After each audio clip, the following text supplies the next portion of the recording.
giving this presentation, it would be great if we tried to hold that state of presence, because it's really important, because that's where we're getting our connectedness to the energies beyond this matrix field.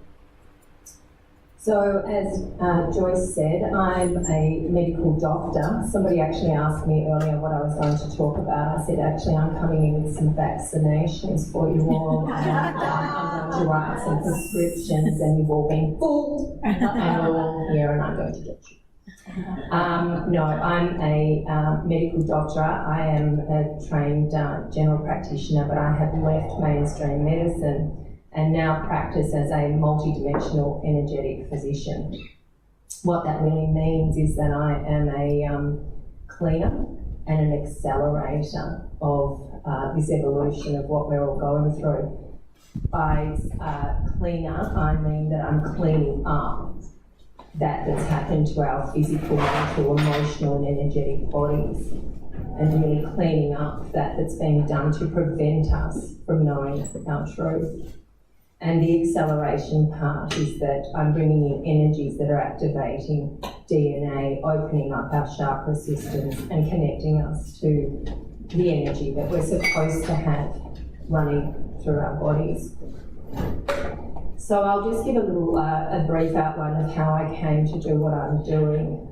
For those of you that don't know me, and for those of you that do, I'm sorry that I'm repeating myself, but it's important that I share my story because it gives you an understanding of why I came to be who I am today. So going back to 2008, I was married to a surgeon. I lived a picture-perfect life in a mansion with a swimming pool and a tennis court. I was working as a GP. I had 4 children, 2, 4, 6 and 8, and life was really very good. I was one of the lucky people in the matrix at that time. And what I've now noticed is that it really is luck. People say, oh, you know, it's karma, it's this, it's that. It's actually mostly you're plonked into these situations and you are either granted with good luck or people who are actually undergoing some really hard existences on this planet. So I was one of the lucky ones. So of course there was no reason for me to wake up. I was having a good time. The matrix system was using me as a carrot because people would say, wow, she's lucky, she's got everything, I wish I could be like that, or I need to work hard, or I need to be better. So I was a carrot, and there are carrots placed in our society for that reason. But that all suddenly changed. One winter's day in June of 2008, we went for a family walk on a beach down in Mount Eliza where I live, and we were walking back up from the stairs with the extended family, and a car driven by an underage driver with his father drove out of control and jumped up onto the path and squashed my 4-year-old son on a fence in front of us all. So that was the day my life changed completely. So in that moment, when I looked at him crushed on the fence with the car, I knew that he was unlikely to survive, that it was such a horrendous impact. However, he was flown up to the Children's Hospital by ambulance, flying helicopter, and when my husband, who flew up with him, called me on the phone, I was packing my things to go up to the hospital. And he said, it's okay, he's made it to theatre alive, which is a really good sign. He could be okay. And as he was speaking to me, a light came out of nowhere into my, now what I know as my third eye, and actually started to do something to me. I could feel it, I could see it, but I had no knowledge of what was going on, and I thought I was developing a migraine just from the stress. But it was interesting, I later found out that the time that light came to me was actually when he was having open cardiac massage, open chest cardiac massage on the table because of the blood loss. So he had died, and that was his light. I then started to get downloads that something else was going on. I was in horrendous grief, but I also was getting this benevolent energy or this feeling that would come over me at times that kept saying something is going on here that's for you and for others. And I kept getting these messages that there was more going on than what I really understood. But of course I was dealing with the grief, so it was very confusing. I didn't really understand what was happening. I drove down to the site where he had been killed, and a ball of light again came out of the fence where he was killed and immersed me. And in that time, which was only 2 weeks after he'd been killed, I actually thought to myself, I was actually feeling at that time, it's all okay. I felt so amazing from this light that I felt that everything was okay. How could a mother of a 4-year-old 2 weeks after his death think that it was all okay? I was driving home, and within 10 minutes that feeling subsided, and I went, my God, what is going on? I was then asked, go and see psychologists and, try and get some grief counselling, but there was still this energetic presence that was saying, it's all going to be okay. I remember before my son was killed, in the months leading up to his death, he had actually said to me, Mum, I love you more than you. I love you more than you. I didn't understand what that meant at the time, but it was later when I got hold of some spiritual books, I realised that he was talking about the real me, not the programmed me, not the costume me, not the ego me, but the big energetic being of me. I love you more than you. And I really feel that that's what these talks are about, and the work that I do is really this honouring of who we really are, and that I, in fact, love you more than the costumes that we're sitting in here. So we're very lucky to be here together today to actually be honouring that part of ourselves that needs to be brought forward. It is very important at this time on the planet that we bring in this energy and start activating, clearing up our costumes and assisting a process that is happening on the planet, the shift in human consciousness that requires each one of us that is waking up to be a conduit of this energy, source light energy that's coming through the cosmos, coming through the galactic realms, coming through different dimensions, through our higher dimensional self and within this physical body, bringing those energies forth, grounding them down to the planet so that we act as conduits to spread out frequencies to start disrupting the paradigms that have been set up here that actually have enslaved us. So my awakening journey meant that I was studying after the death of my son because of those energetic experiences, and being a science-based person, I wanted to know what this was all about. And I realised that science and mysticism, the highest mysticism, it's all the same. So then I was starting to realise that there were things that we were not being told in our education system, in the medical system, and the way that we had been treated by the banks, the lawyers, and the governments. And I realised that something was preventing us on purpose from feeling the truth of who we really are. And what a shock that is to all of us when we wake up to the fact that we actually are being controlled and manipulated out of our sovereign state.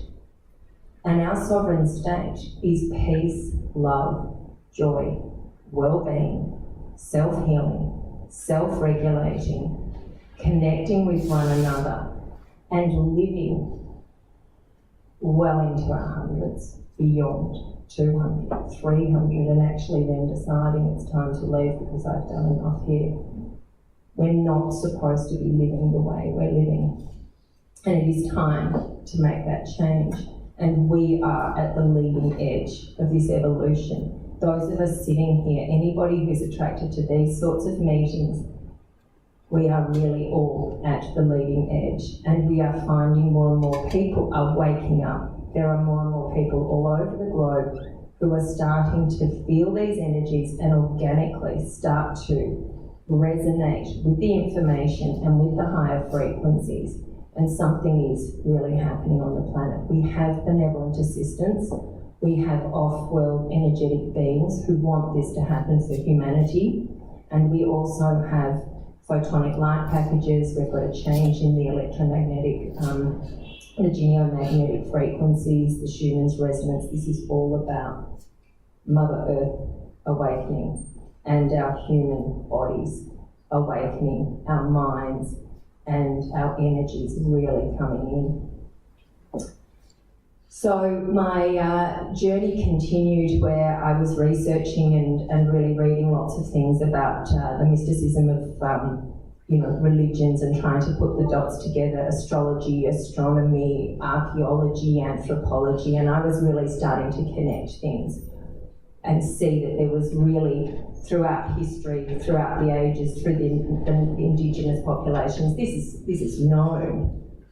But then it started to get distorted, covered up, and we were being blindly led into being little order followers to a system that was not about our well-being. I heard somebody describe it the other day, and I thought it was very apt that welcome to planet Earth, it's a game of musical chairs. We're not actually going to put out enough chairs, and we're not going to tell you the rules. And that's pretty much what it's like. I actually saw the movie the other day because my daughter's studying it at school, The Hunger Games, and I thought, wow, we're in it. But, as I said, the good news is times are changing, and I'm here to actually represent that change, and so do all of you. We all have our stories. We all have our stories of waking up. I think the thing about mine that's significant is because I was so deeply entrenched in mainstream medical world, in a materialistic existence, and to have that abrupt change, it's significant because I've been a healer in one capacity, or you could actually say I was potentially doing some damage to people, but not from being a bad person, but purely because of the programming that comes through those institutions. The medical profession is trained at the top of these institutions, whether it's through government or medical or pharmaceuticals. These are run by non-human entities that are really trying to feed off us and use us. So my journey continued where I was studying the books. I started with Eckhart Tolle, The Power of Now. Brilliant book, brilliant understanding. Read it a couple of times and really felt that I understood it beautifully. Interestingly, handed it to a highly intelligent engineering brother of mine who couldn't understand it at all. And that was really curious to me because it made so much sense, and in fact energetically was doing something to me when I was reading it. It was also interesting though when I'd finished reading it and I'd go, great, I've got it. It's the power of now, I'll just stick in the present moment.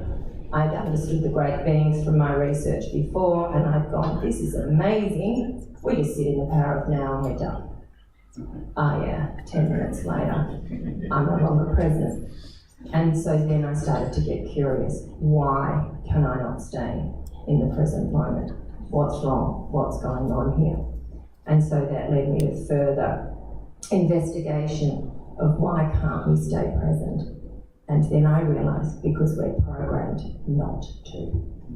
Everything is designed in this reality so that we are taken out of the present moment.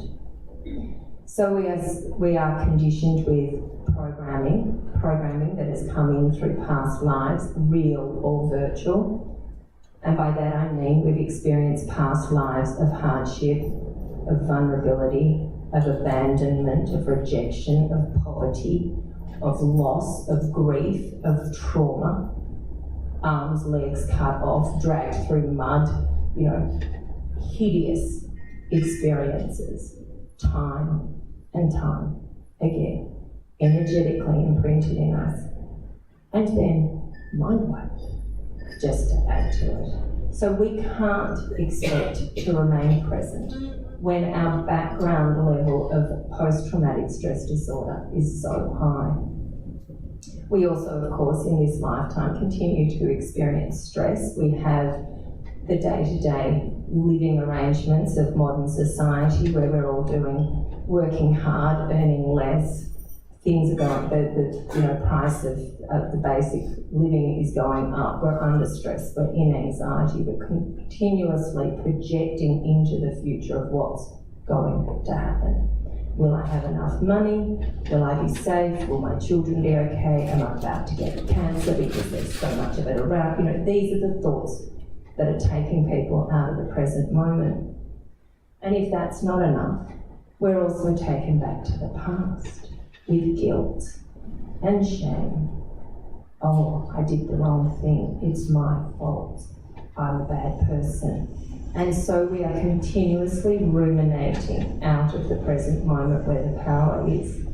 And then what I discovered was that this was being done on purpose as well. Not only was it programmed into us, that it was being activated by what I call parasitic thought forms or energetic forms that are coming into our space and actually activating negativity.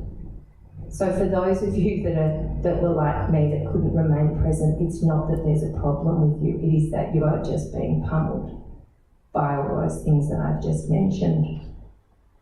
We also have experiences at night with our dreams that we don't always recall. And we can go to bed feeling very expanded, and then we can wake up in the morning and wonder why we don't feel so good. And it's generally because something's come in, a virtual reality dream, creating a scenario where we're anxious. It may even bring up some past experiences. Often we don't have the recall of what went on in the dream, but we'll wake up in the morning and feel like there was something not right.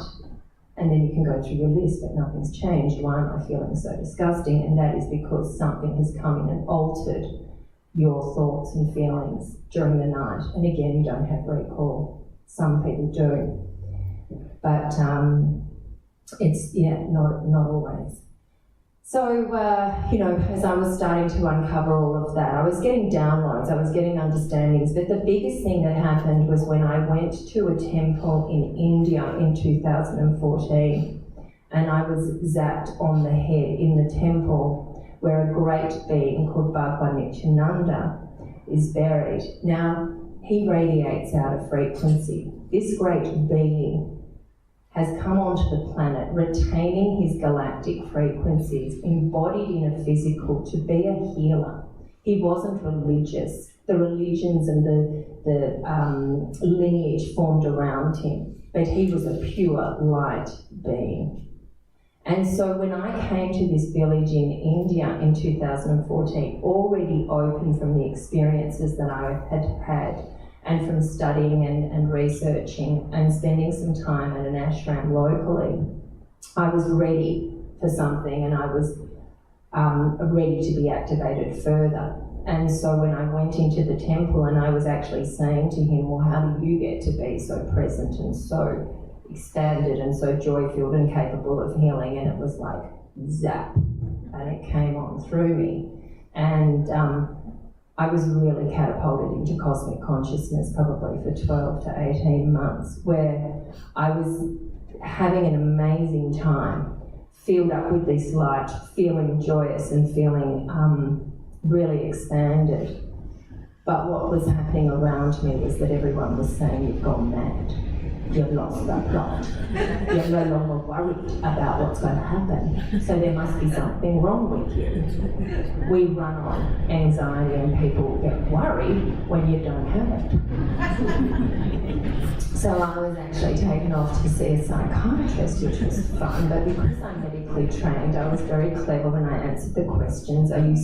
Do you see anything? Oh no. Do you hear voices? No way. Any messages ever come through just for you? Oh gosh, no. So I managed to get out of that one. But I can tell you there are plenty of people that go through similar experiences of awakening, and they do end up being with psychiatric care. And there is not enough help for people to ground what's happening to them. There's not enough understanding for that level of experience, and the doctors certainly don't know what they're doing with it because it's never discussed, not even understood, and it's considered completely mad. Which brings me to a point that I want to bring up about psychiatric illness.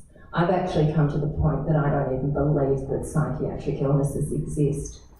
We're depressed or we're anxious because we're out of alignment with the being that we're supposed to be, that comes in the present moment. We're being dragged out, as I was explaining to you, and that present moment's awareness is not being held, and so we're in the fears and anxieties, and the conditions for some people are horrendous. And there's also the past life programming, so that you're already feeling like something's not right. That's depression, that's anxiety. We need to be brought back in alignment and not deadened with antidepressants. It was alarming for me when I was realising, when I was even working as a doctor, that we were having more and more antidepressants coming out on the market, and more diagnoses that, you know, there really wasn't sort of clear evidence for. And so I also have recognised that schizophrenia, psychosis, is experience of the multidimensional reality, but in an ungrounded person who lacks a lot of self-esteem and confidence because of the traumas they've been through. So therefore they're catapulted into a darker energy, and they're actually manipulated. They're hearing voices, they're seeing terrible things, there's nobody to really guide them through that experience, so they're diagnosed as being psychotic. And once you get that label and once you're put on those medications, boy, tricky to get out of that. I do understand some people have actually pulled me up when I've discussed this and they've said, oh, you don't understand because you don't, you know, you haven't had enough experience with people with psychosis. And I understand this is difficult for people to hear. But I truly, truly believe that psychosis is a multidimensional experience, and if we can ground them, love them, heal them, nurture them, and really assist these people, that they are the future healers, shamans, and conduits of galactic information. They are usually highly intelligent, but definitely just finding it difficult to exist in this reality. So that's my feelings about psychiatry. So I came back from my experience in India, and I was having this cosmic consciousness experience where I really was getting upgraded, downloaded, and rewired. If I came across myself today, 10 years ago, I wouldn't recognise myself, and I probably would call myself mad because I wouldn't have had the understanding, but I've transitioned, and that's the story of how it happened. So I then realised that I needed to recreate the work that I was doing, so I certainly couldn't stay as a mainstream medical doctor. There was just not enough that I aligned with. I wanted to help people, I wanted to help them wake up, and I wanted to assist this awakening across the planet.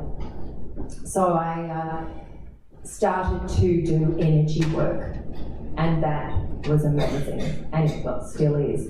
And what a rapid growth of that work that I was doing. So I went from just sort of spiritually counselling and gently sort of nudging people into these concepts that we're not from here, that we are multidimensional beings, and that we're connected to source life, and the stories of things that we're interfering. And then I would start to bring energies in and really start to help people release things that were going on for them.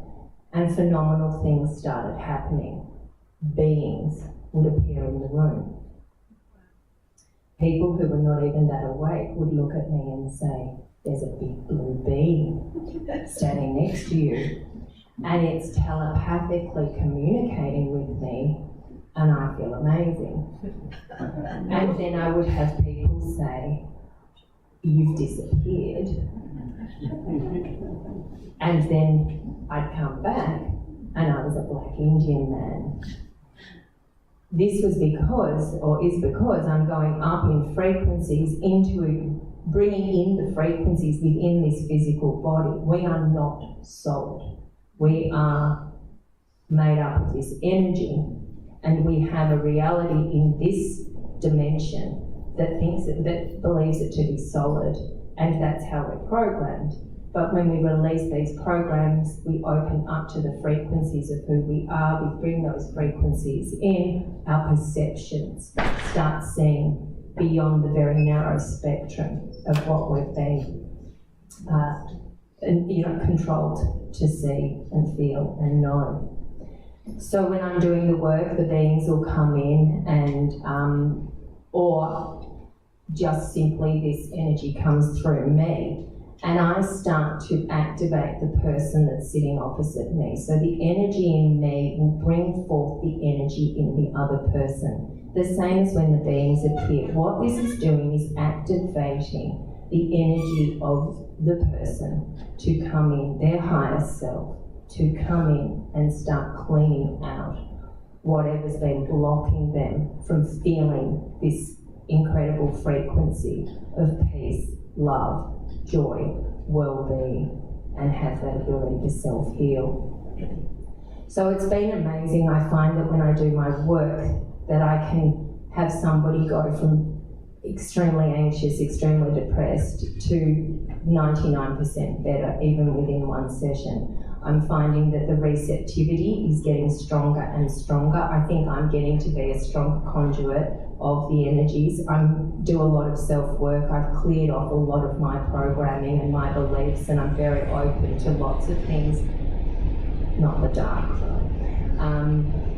However, so what I'm seeing is a transition that people are, really waking up. I'm seeing more and more people all over the globe coming forward and requesting sessions from me. I do Skype, which amazes me because this energy, and as we were talking before with Cal, of course, it's non-local, it's non-linear, and so I can do work through Skype, and the energy in me will immediately start to activate the energy in the person through a Skype.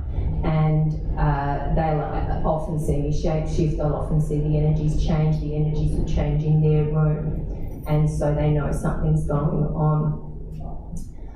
Sometimes when I'm doing the work and we both go up in frequencies, my room, if somebody's coming in person, will actually change. The light will change, energies will come in, and people have even commented that they feel like they're in a spaceship. They'll say the walls feel silver, seem to be silver, and there seems to be beings doing something in the background. I'm not very visual. I'm a knower and a feeler, and I sense. And so I can understand all of that. Occasionally I'll get a glimpse of some visions, but some people are extremely visual and they see all of this, and I certainly feel it. I think what's amazing is these benevolent beings that are able to come in, and our higher frequencies that are able to come through into this physical vessel are becoming more and more easily accessible as there's a thinning of this veil, this matrix. We seem to have an alignment of planets. We seem to have a time now where things are set up for this to take place. We are getting organic activations, and that's why people are finding what I have to say, they're receptive to it in a way that they wouldn't have been 5 or 10 years ago. So that's very encouraging to see that happen.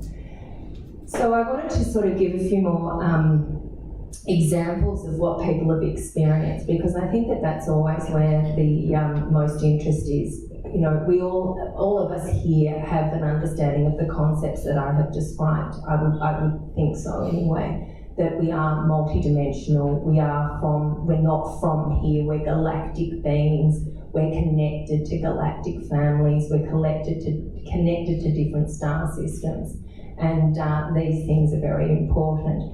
And that we live in a very controlled, manipulated reality that has been contaminated by a negative force that has been controlling us, and that we have many methods of that being done. And it's done through mostly a form of mind control and programming, because we are creative beings and we can manifest our realities. So what better way for them to control us but to actually get us to manifest from default programming that they've put within us. And so therefore we're not creating from those high frequencies of peace, love and joy to then get those things coming back to us. We're creating and manifesting from the density that they've been programming into us. Hence the impact of advertising, the impact of looking at things through, the internet that are not high frequency. you're bringing down your embodiment of energy, and you're actually then more susceptible to be programmed.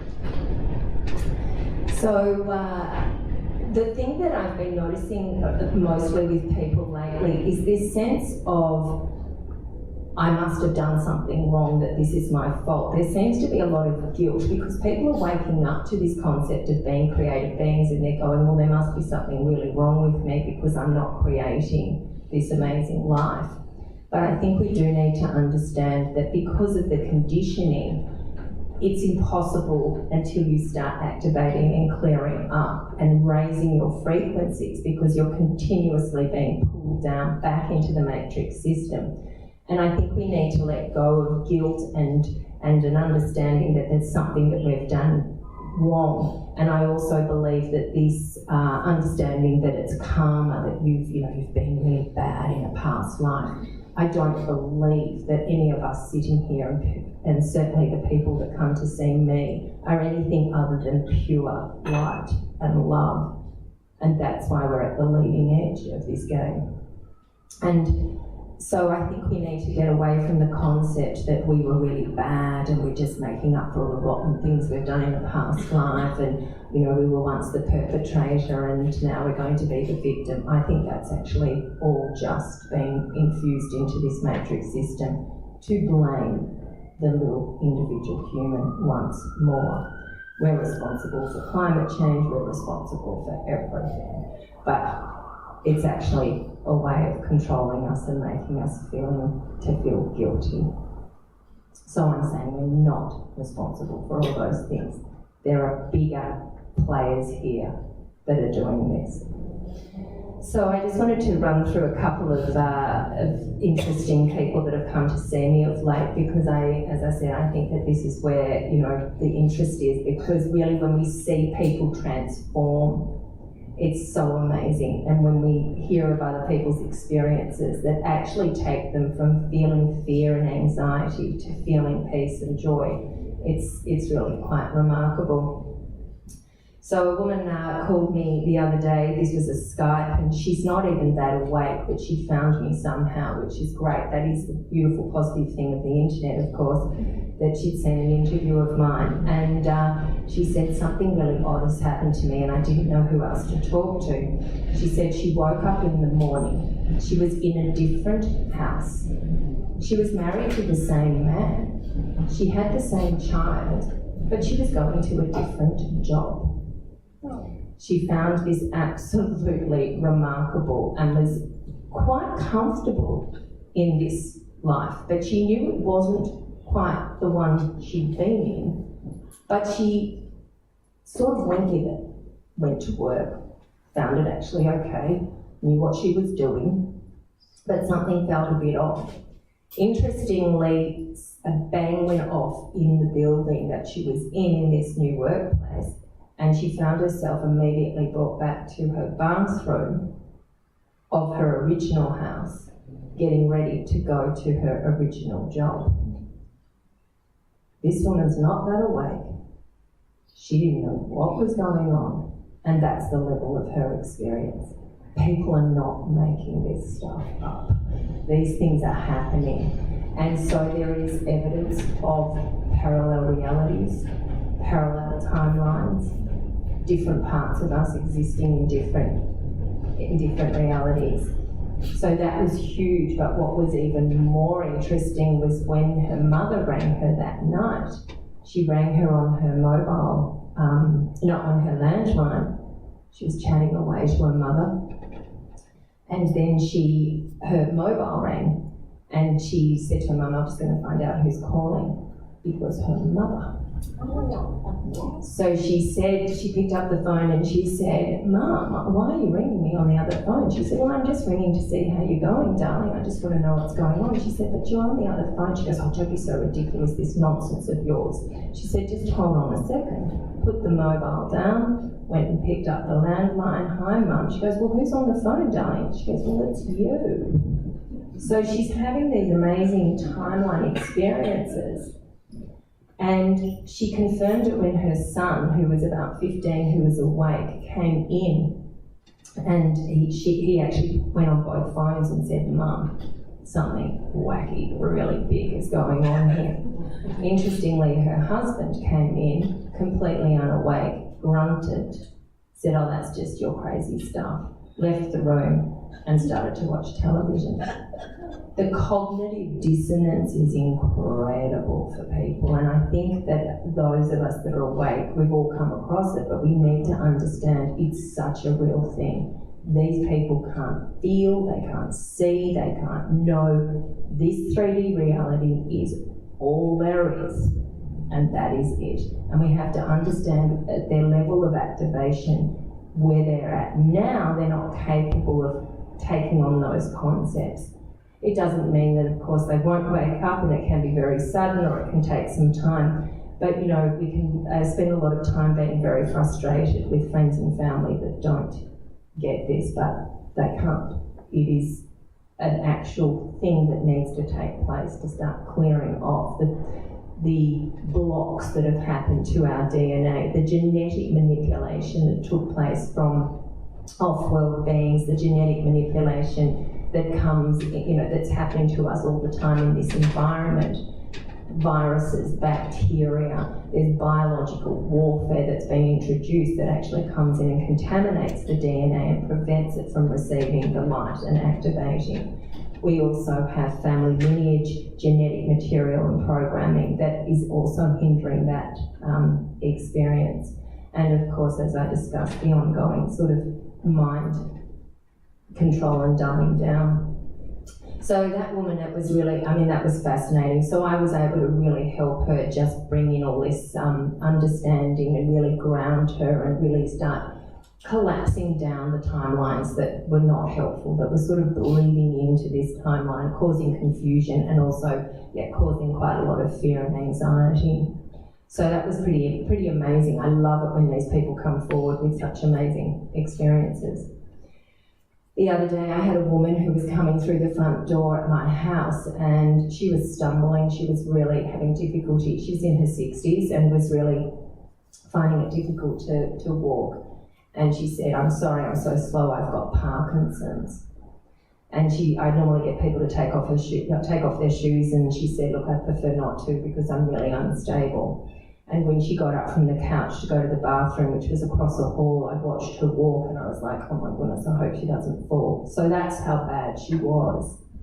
And she had tried everything. She'd been to medical doctors, she'd been to neurologists, and of course the diagnosis of MS is generally, if you fall into the category of the progressive one, there's not a lot they can do. So I did this energy work on her. She was awake, she was receptive, it was really beautiful, and she saw me shapeshift and she was just amazed by the whole experience. And when we finished and integrated it all, she got up and she ran around my room. I kid you not, she really did run. She trotted around the chairs, trotted up the hallway, out the door, up the driveway to her husband who was sitting in the car, and she said, "I can run." Now, I'm not saying that I have cured her. I'm yet to see her again in a couple of weeks. She said she's going well, and I haven't really pushed her on that. These things may or may not be sustained, but what we do know is that we can self-heal, and we can. And I am bringing in the frequencies. I'm bringing the frequencies in me to bring in the frequencies of her for her to self-heal. Are you taking questions? Yeah, at the end, if that's okay. Yeah, so that was incredible. Another really amazing experience was when I had a 16-year-old girl who'd been given the Gardasil vaccine. The Gardasil vaccine to me just seems a completely made-up poison that they're giving all teenage boys and teenage girls and boys. That's a little bit disturbing, but you know, they'll come up with the idea that it's, you know, covering the infection that's being transmitted and blah, blah, blah. But really, when we investigate it further, I'm not really a big fan of it at all. So this girl had had the Gardasil vaccine and developed a neuritis. She developed chronic fatigue. She developed some general aches and pains and neurological symptoms, and the worst one was that she developed optic neuritis. She'd started to get difficulty seeing out of one of her eyes. She also went to see neurologists and had many tests, and they said, well, there's nothing we can do about this. And of course, none of them were agreeing at the timeline. She has the Gardasil, gets chronic fatigue, gets these neurological symptoms, and you know, it's hard for people to, the medical profession is not going to, you know, put their hand up and say, yeah, there's likely been some poisoning here. So she came to see me. She was very depressed and anxious and obviously feeling like, you know, things were not great. We did some work and her vision completely cleared. When her mother picked her up, they were standing on my driveway crying, and the mother said, I'm taking you down straight away to get your licence. I got an email from them the other day to say she can still see, the symptoms haven't come back. Something is going on. And I would never say that I am here curing and solving. It's the person healing themselves. I am the cleaner, and I am the activator, the accelerator, and the person is healing themselves. And I think we need to be very clear on this, that it's our higher selves, our frequencies, our connections that we're bringing in. So an important part of this work is that I'm also removing other energies, other entities, other devices. Now, this part of the work really did shock me, where I was starting to be told, but when I say told, I just get this download and this knowing that I'm meant to remove black goo. So black goo comes into my awareness. I've never heard of black goo, and any of you have seen my interview on YouTube. Again, I apologise for repeating myself, but I think this is such an amazing story where I'm with a patient and I'm saying to them, I'm removing the black goo, and I'm saying to myself, really, what's black goo? I then get off the Skype session. She felt great. I ended up researching black goo, found the scientist Harold Kaltzfella, who'd done a lot of work on it, went, okay, this is the thing. My 7-year-old daughter at the time came trotting home that night with a book called Chosen's Mistake. This was her reader that night. And I love this story because the story is about a little boy who is walking in the forest and comes across an orb with an alien in it. I mean, an outstanding book for my 7-year-old to bring home. I mean, how she managed to pick this one out of all of the box, it's, you know, clearly all set up. So this alien pops out of the orb and starts having a bit of a chat and says to the boy, I'm really sorry, but my planet's covered in black goo. I want to take you there to have a look at it. It's really not very pleasant. And then he said, I got in a really bad mood. And there he is in the bad mood. And I got the black goo and put it on a meteor. Can you see that? Put it on a meteor and threw it down to planet Earth. And I now want you to go back to planet Earth and have a look at what we can do.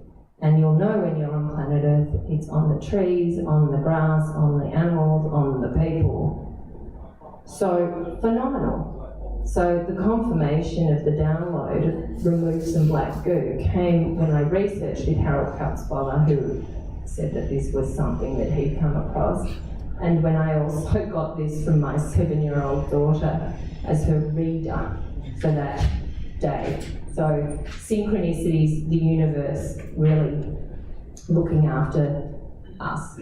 So that was pretty cool. So things that I've been removing, including the black goo, are the heavy metals, particularly mercury, aluminium and lead. I remove, as I said, the biological insults that that have been introduced. A lot of these I don't believe are organic. I think some of them are manufactured to actually make us sicker. Understanding that if we recognise that we are in this form of Hunger Games and being used, sickness is a way of them generating fear to feed off, anxiety, depression to feed off, keeps the industries going, makes big money for the greedy and for those that are at the top of the food chain. So yeah, not fun for us, but we're overcoming it all, so that's a good thing. So the other things that I have done is actually remove entities. I've done this a number of times where a person will present and say, something is blocking me from making decisions that I know I should be making, or that it's making me make decisions that are not for my highest good. There's something on me. And even people who are not that awake will describe it as there's something on me, doing something to me. It's really quite interesting to hear their language, even when they're not awake, actually refer to it as it feels like something on me. So I've done work on that, and I have amazing experiences where the person sitting opposite me will start growling, start shaking, start getting nauseated, feel like they're going to vomit, and then boom, something will fly off. And I'm talking, often quite a significant kriya or energetic movement, and this entity will leave. When that happens, there can be a stench, a smell that you can actually detect in the air. The patient will say, something smells, and I'll say, yep, that's it, it's leaving, and we'll, do a clearing to get rid of that. But, this is real. This is real. This is what's going on. Once these entities are removed, generally the person will break down crying, and often their response will be, I'm in my body for the first time in a long time. I can see through my eyes. I can feel my hands. So there was something in there pushing their being to the side, and something else was animating their costume and not for their highest good. These things often get in with people who are using a lot of drugs, alcohol, when they have a lot of fear, when they're very vulnerable. We have a lot of people that are actually used by the dark to be infested with entities so that they can continue to perpetuate this lower dimensional energy and anchor in the matrix. And so people that have been, in terrible situations have, they're homeless and they're, alcoholic and so forth, are really targets. And for these people to get out of their situation, it's virtually impossible unless they are treated with energy, love, and really supported, because they're continuously being fed that programming that, it's not fun here, and then you continue to create further dysfunction with violence, with entities telling you to misbehave. So it's really downward spiral unless we get to these people and give them the healing that they need. So also with the entities that have been removed, people will also have devices. So these devices get very enmeshed in a person's being, these etheric sort of energy blocks, and they will peel off a person, and they'll actually feel it leave, and they'll feel a sort of pain as something will come off, and then their heart will open, and again they'll just burst into tears, and something quite profound has happened, and they feel completely different afterwards.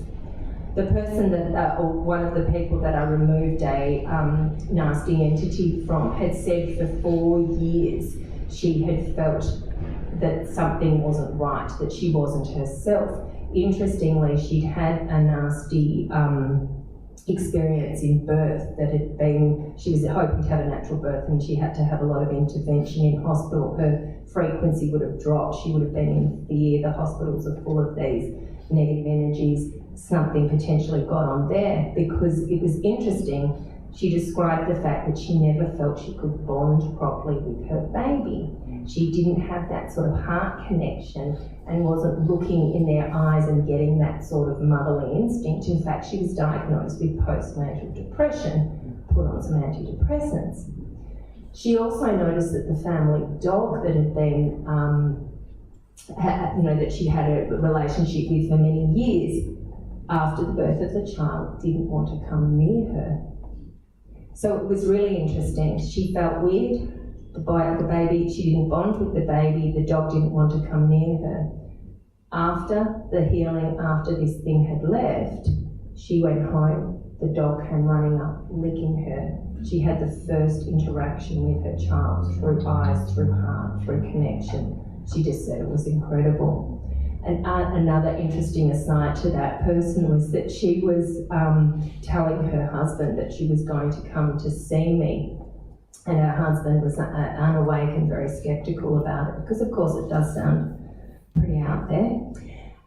So she was saying she wanted to come and see me, and he was really like, oh, you sure? And she said, well, look, why don't you click on one of her videos while I'm overseeing her and just see what you think, before you judge it. And he was sceptical, but interestingly, while I was doing the work on the wife, he was watching one of the videos, and I shape-shifted into an Indian woman, Native American, on the YouTube on his computer screen. So I thought that was pretty cool. That was giving us a bit of an affirmation. And interestingly, he came along to see me not so long ago, and finally came in and said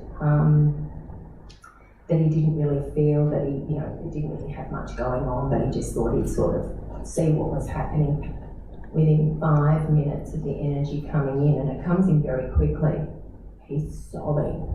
He goes, I don't even know why I'm crying. And it's just release. It's just emotional release. We don't even know what we're carrying. So much baggage, and he was just being enveloped in these energies that were extremely healing. So it was beautiful to see. And he felt great afterwards, which was a really, great thing. So from skeptic to a big energetic heal, so that was pretty cool. I have a lot of people that really their main problem will be the anxiety, the depression, and those people really that are open and receptive do get great relief, and I often get an email back saying things have changed completely. They feel much lighter, much more joy-filled. I must say though that, sometimes people will see me, and not very often this happens, but sometimes a person who has been very entrenched in a particular method of spirituality, awakening, part of a group mind, and they're very fixed in their way of how things need to be done, they can be more difficult for me to actually do the work with than somebody who's sort of half awake. Some people on this journey become very fixed and identified with particular ways of being and doing things, and they can be harder to move. It's like they'll release one aspect of their ego, but they'll create another one around their new identity of being a yoga teacher or spiritual or whatever. So, that's interesting. So it's not the receptivity, it's how do I know? We don't know. It's just, are you open? Are you feeling energies? Are you enthusiastic and passionate about getting somewhere with this awakening? And generally the energies will come in and work wonders. But, as I say, it's not just up to me. This is up to the person who's receiving the energy. It's a combination of things. But, extremely interesting to see those that are not that awake have some amazing experiences. My son, who, after my husband had thrown me out of the house, and we ended up getting divorced, and it was fairly messy for a while, but fortunately I was still in a lot of blissful energy and spit la la land while it was all going on, which was great when I was in the court when my barrister walked in and he was a reptilian. Yeah. But that was good because my lawyer, who I'd spent some time with, I'd woken him up and he looked across and he said, oh, we've got one of them, haven't we? One of those ones you were talking about. Look at his tongue, look at his skin. Now this was my unawakened lawyer who was awake by the time he heard my story. But so that was really, really interesting. So it's all part of the training. I keep telling myself this is all part of the training. You need to go through these experiences that are difficult to see what's really going on. And the main reason is because we go back to what my son said, I love you more than you. And I keep going back to that with those experiences. But another thing I wanted to tell you about, how am I going for time, guys? I've just got a quick story and then we can finish up if you prefer. How are we going? Fine. Yeah. So we're going to have a break, I think, and then questions, and then I'll do an activation for everybody. But what I would like to tell you about was just my gorgeous son. So I had 2 boys and 2 girls when my younger son was killed. I went on to have another baby. She was a miracle. She was due a year to the date of William's death, which was quite incredible. And I feel like she was almost an immaculate conception, seriously. And she's a bright light, beautiful, beautiful. So I now have 4 living children, so a total of 5 children. But my oldest son, he's been through his hardships because it's been fairly traumatic. He was 6 watching his brother being killed, and then, mum going through this spiritual awakening, dad throwing her out, fairly difficult, and he's been very traumatic, very traumatised. And he actually wasn't very fond of me for a while there. And he also thought that the work that I was doing sounded completely mad, that I'd lost the plot. He also had heard his father say that, seriously, your mum needs a psychiatrist and to stop this nonsense. But I decided to take him and his few friends camping. And the minute they got in my car, something started to happen to them. The frequency was changing in the car. I seriously felt like I was driving a spaceship. And the boys said to me, something's happening, there's hairs standing up on our arms, and when you speak, something's happening, there's a vibration. And I went, oh my God, we are going into multidimensionality here, and something big is going on. We got to the campground, and it just continued this process, and I did a little bit of work on them each day, and they were just opening up. By the end of it, that all 3 of them have awakened incredibly. They're now the most loving, gentle, beautiful boys, teenage boys, whose favourite thing is to come around and sit with me so that we all raise in consciousness and have these incredible experiences. Do it again, you'll disappear. Do it again, you'll become a being. Oh my God, I can see these lights, I can do this. So it's really fun. I'm the entertainment now. They even came and spent New Year's Eve with me.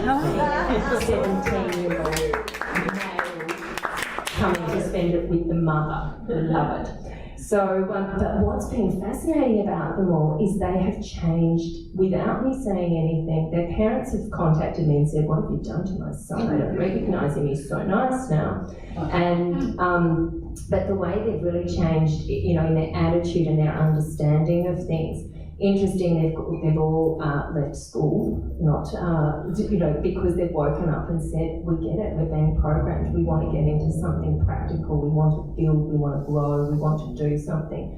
So, of course, I'm excited for them because I think these guys are awake, they're intelligent, on the path, and really wanting to, start the new way. So it's great to see. But another thing that I noticed with them is that they're physically changed within a really short amount of time. They stopped eating a lot of the junk. One of them, actually 2 of them became vegetarian just spontaneously, but their whole body habitus has changed. And I know they're growing boys, I get that, but I'm talking, one of them's got really muscular, one of them's lost a lot of weight, another one's standing up straighter. These are physical reality, physical changes that are going on for them. So that's been amazing to see.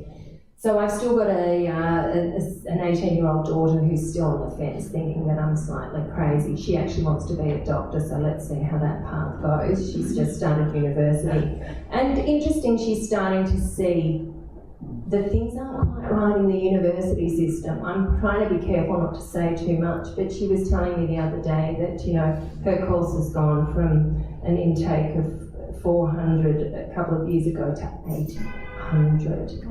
Doing biomed science. at one of the universities in Melbourne, and I just feel, wow, we are just pumping through these kids, through these programs to generate money for these institutions. But anyway, that is her path, and of course we do need some, people going through universities, but I do think we need some shift in the way the education system's being run. So I have extraordinary children, one that's extremely awake and one who's an order follower and doing extremely well in the system, but I detect that she's going to wake up and be an amazing light being as well. And then I've got the two younger daughters and they like to see me shapeshift. Be the blue bean, mummy, she's so loving.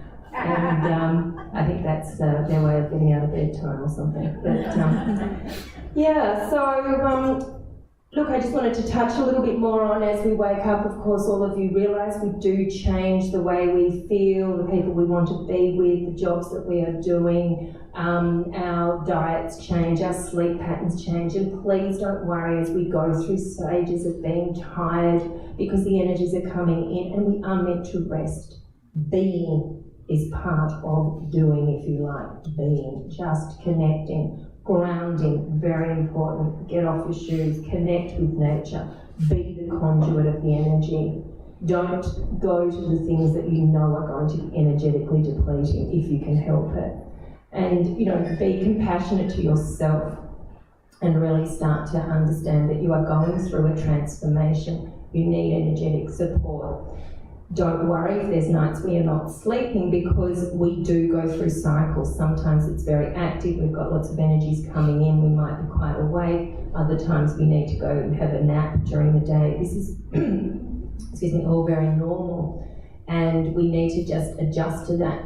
I think the programming of 8 hours sleep a night that's been drilled into us that there's something wrong if you're not having that is again a program. Again, with the 3 meals a day, you have to have 3 meals. It's all part of a program. Go with what your body is calling you to do. Feel into it and just sense, what do I feel like having today? Do I need a sleep? Do I need some rest, some quiet time?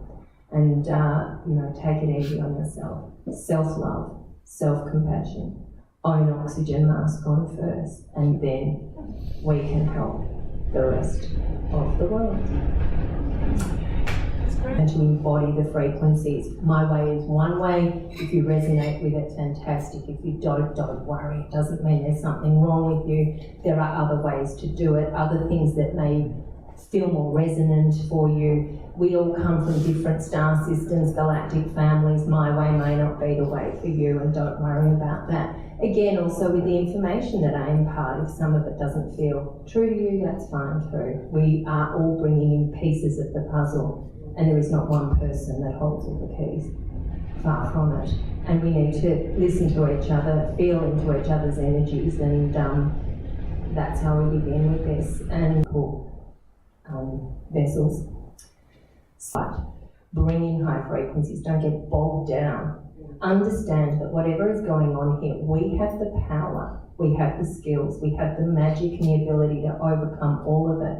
And unless you've been activated with a mission that is a activist, which, a few amongst us, of course, but if, feel into your mission, if it is not to get into that dark stuff, then you don't have to. Stay away from it. The most important thing is your frequency. Keep it high at all times. And remember, when it's not high, it is not really you. All the negativity, all negative thoughts, all negative emotions are not yours. They have been placed in and around you over lifetimes. So you can actually get to a point where you just say, not mine, not going there, and really just release it that way. Particularly if you've done a lot of self-work and you've gone over, deep wounds, released and released. Don't be fooled if something gets activated again. Oh my God, I haven't gone deep enough. It's because they're hovering around and just trying to pounce on and make you think that there's something not quite right, and off you go again. So a lot of my work now is actually really just saying, we don't consent to any of this past life programming. We don't consent to this Akashic record infiltration of sabotaging experiences. We no longer consent to having mind manipulation. So it's really big brush strokes now that we can wipe off. We don't have to go into every individual past life or little experience. And what I found with some of the people I work with, we might be working on some issues, around relationships, and they'll call me the next day and say, oh my God, I leave these physical vessels. I didn't even know about, past lives and all of this. And all this information came downloaded for me. And I went to a conference fairly early on in the piece because I was going, God, what's going on? Does anybody understand any of this? And particularly when I came back from India, I thought I was the only person that understood some stuff that was happening. I was like, wow, am I the only one on the planet, really? Because, I didn't have a community, I didn't have groups, I didn't have people I could talk to. But one of the things, I went to this conference, and this woman who was a very well-known author and was a lecturer and had been world-renowned about past lives and near-death experiences and, dying. And I'm sitting there going, it's not high enough, it's not high enough. And I'm just saying this to myself without any knowledge or understanding. But what I got from that is that the information she was bringing in, as beautiful as she was not talking about the fact that it is a trap. We are being recycled. Yeah. So when you're being called to the light, and mum's standing there saying, come with us and we're going to give you a life review, no way. You're going, I want to go to the highest, purest light. I want to, I'm not stopping. You go as high as you can to the highest light, and you refuse to be mind wiped, and you refuse to be told that you are bad and you have to go back to make up for all the nasty things you've done. Because they will prey on your guilt and prey on you, and you need to go straight. And then if we choose to come back down into this physical reality, we choose to come in with our knowledge, with our, with a cleanliness that means that we can be here to live a life of peace, love and joy, assisting the planet. And, I see a time where really coming to Earth is going to be hi, welcome to Earth, you're born, and you are going to get housing, food, water, an energy source. It's a given. It's a given. Welcome to planet Earth. We have enough resources for all of you, and if you want more, you can create and manifest and collaborate with others, and then you can get extra. But why are we on a planet that there is seriously a shortage of homes, food, energy, and clean water? It's a disgrace. It is a disgrace. So, that's what we're all aiming for. Welcome to Earth. Here's your house, here's your food, here's some energy, here's some water. Go forth and have fun.